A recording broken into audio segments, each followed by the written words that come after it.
Tunisia is a favorite destination for Chinese tourists.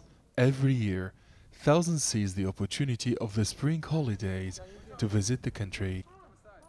I came to Tunisia to discover its culture and history. I'm interested in museums, art, and the ancient archaeological site of Carthage. Many history lovers are fascinated by the Carthaginian general Hannibal Barca, known as one of the greatest military leaders in history. When I was young, I learned at high school about the great General Hannibal. I'm in Tunisia to walk in his footsteps. This civilization is over 2,500 years old. I recommend this destination in North Africa to all of my Chinese friends. Tunisia is also well known for its handicrafts.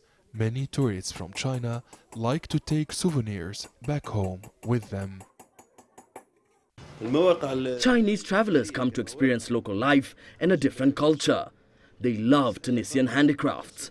Working with tourists from China is always a pleasure. The number of Chinese tourists who visited Tunisia in 2017 has increased significantly by 400%. Thousands of visitors arrived on indirect flights and via cruise ships. This positive tendency amounts to the visa exemption for Chinese tourists to the North African destination.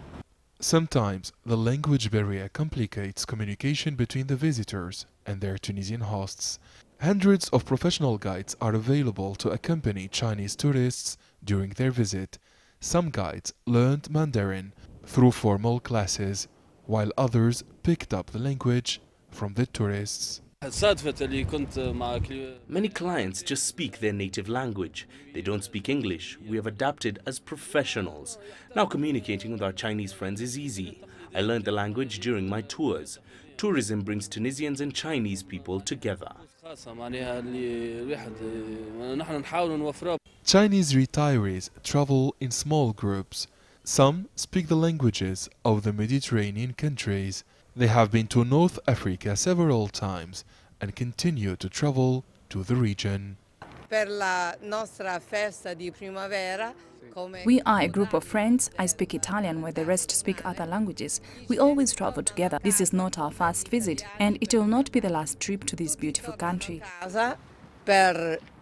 During a recent meeting in Beijing between the Tunisian tourism minister and Chinese chairman of the World Tourism Alliance, agreements were reached to increase the number of Chinese visitors to Tunisia, while also providing the best conditions for safe and memorable holidays in the country. Adnen, Chaouachi, CGTN, Tunis.